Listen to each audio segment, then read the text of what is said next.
Eh bien tiens, on était du côté des pays de l'Est, on était du côté de la Russie, et là on va aller jeter un petit œil de ces pirates russes qui ont décidé d'être des nationalistes, ouais, pourquoi pas, qui dans tous les cas étaient des gens qui étaient dans le black market avant cette guerre, hein, qui va bientôt malheureusement avoir un an, là, incessamment sous peu. Ces gens qui étaient dans le black market, d'ailleurs Zataz a été l'un des premiers, a été le premier d'ailleurs à vous en parler dès le mois de mars de l'année dernière, 2022, au moment où cette opération spéciale russe, la guerre, hein, tout clairement, était lancée et que ces nationalistes se transformaient en de furieux Anonymous pour protéger leur pays et leur patrie, qui clairement étaient des gens qui avant étaient dans le black market et qui y reviennent là à grands pas, hein, soyons très clairs. Alors, justement, ces pirates informatiques, et je vous mets l'article là sur Twitch, et vous le retrouverez dans le descriptif là en dessous si vous êtes sur YouTube, et cliquez sur la petite cloche et le petit pouce, ça vous fait la possibilité d'avoir 2 à 3 vidéos dédiées à la cybersécurité par jour. Profitez-en, hein, s'informer c'est déjà commencer à se cybersécuriser, et alerter les autres c'est clairement les sauver. Tiens, d'ailleurs, laissez un petit message aussi. N'hésitez pas à poser des questions, n'hésitez pas à donner votre avis. C'est fait pour ça aussi, la communauté. Ces pirates russes ont clairement intensifié depuis le 1er janvier 2023 des cyberattaques de type DDoS. Déni de service distribué. Bref, camion de poubelle devant chez vous, ça vide tous les détritus du camion de poubelle devant vos fenêtres et devant vos portes. Vous ne pouvez plus sortir et vous ne pouvez plus rentrer. Eh bien, un DDoS, c'est exactement pareil. C'est envoyer des cochonneries, des millions de requêtes pirates, de millions de fausses requêtes à l'encontre de votre serveur. Et donc, à partir de là, plus rien ne fonctionne, ça tombe en panne. Alors c'est pas compliqué à faire, hein, malheureusement. D'abord, les pirates informatiques, ceux qui s'y connaissent un petit peu, utilisent des bots, des robots. Hein. À partir de ces robots, ils vont trouver des failles, et souvent dans des objets connectés, caméras, babyphone, etc. Et donc chaque babyphone, chaque caméra assurée IP, par exemple, va servir à une connexion malveillante. Et donc quand ce sont des millions de connexions, votre serveur tombe dans la joie et la bonne humeur. Pour vous faire marrer, si vous étiez cet après-midi à regarder les rediffusions de Zataz, je vous ai indiqué qu'au même moment, je subissais une cyberattaque au moment de la diffusion de cet article. Un DDoS, hein, qui a fait planter le site pendant une dizaine de minutes. Bon, bah ça, c'est les jeux. Hein. Face à un DDoS, il n'y a pas grand-chose à faire. Hein. Plus la masse de connexions malveillantes est importante, ça ne se tiendra pas. Vous pouvez utiliser tous les serveurs et les machines possibles et imaginables. S'ils mettent le paquet derrière, ça va picoter. Il y a d'excellents outils hein, pour se protéger. Je prends l'exemple de OVH, par exemple, qui est un excellent outil dédié au DDoS. On peut penser aussi à Cloudflare, l'américain, qui est aussi un excellent outil DDoS. Les pirates informatiques utilisent leur propre outil aussi, anti-DDoS.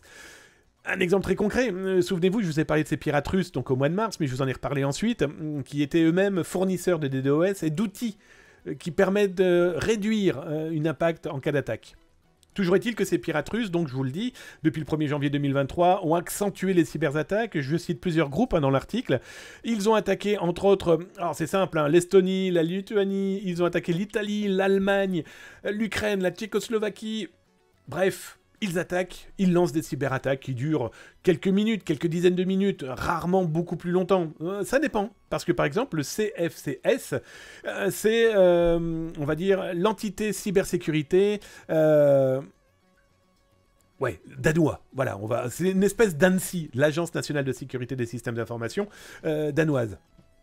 Cyberattaque. Pif, alors ils s'en prennent plein la tronche, au moment en fait où eux-mêmes expliquaient qu'ils subissaient et qu'ils avaient repéré des attaques contre leur banque.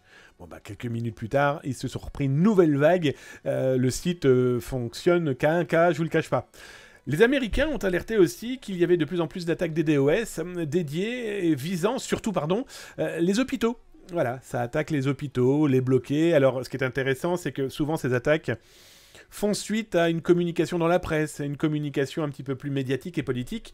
Bon, bah, les Américains se sont fait attaquer sur tous leurs hôpitaux après que leur président des États-Unis, le président des États-Unis, a annoncé l'envoi de chars, de blindés pour l'armée ukrainienne, pour tenter d'endiguer et de rejeter à leur porte l'armée russe. Bon, bah voilà. Intéressant aussi, 60%, 72% des DDoS, en plus en 2022 par rapport à 2021. Complètement fou, hein. En Europe, ça a augmenté de 73%. Bon, bah là, c'est normal, hein. C'est la guerre qui fait qu'aussi ces acteurs de la malveillance pro-russe ont largement utilisé ces outils-là, mais aussi des pirates et des hackers, des activistes, des Anonymous ukrainiens.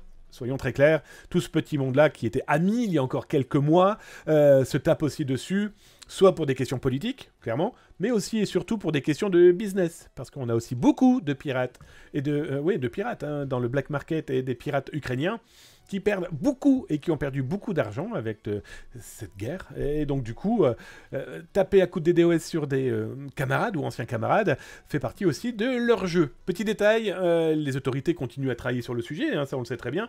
Souvenez-vous, et vous le retrouverez dans l'article, en décembre, les autorités américaines, aidées par plein de polices, dont la France, ont réussi à bloquer 48 noms de domaine de 6 boutiques importantes vendant elles-mêmes du DDoS. Est-ce que ça sert à quelque chose? Je vais être très honnête avec vous.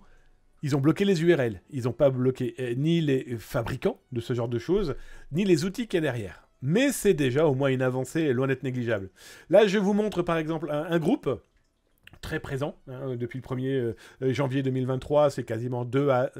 allez, j'ai plus le chiffre en tête, mais c'est entre 2 et 5 attaques par jour d'entreprises ou d'entités différentes. Là, c'est leur capture. Vous l'aurez compris, leur logo, c'est un ours. Petit clin d'œil certainement à la Russie. Alors moi, ce qui m'intéresse, c'est tous les éléments qu'ils peuvent diffuser. Donc là, comme vous pouvez voir, nous avons ici une banque. Donc là, clairement, ils ont attaqué une banque. Ok. Là, ils ont attaqué une société de transport public en Italie. Là, ici, c'est la Lituanie, la Pologne. Alors, il y a des éléments qui sont très intéressants aussi, c'est que leur capture écran montre, là par exemple, cette capture écran montre la Tchécoslovaquie.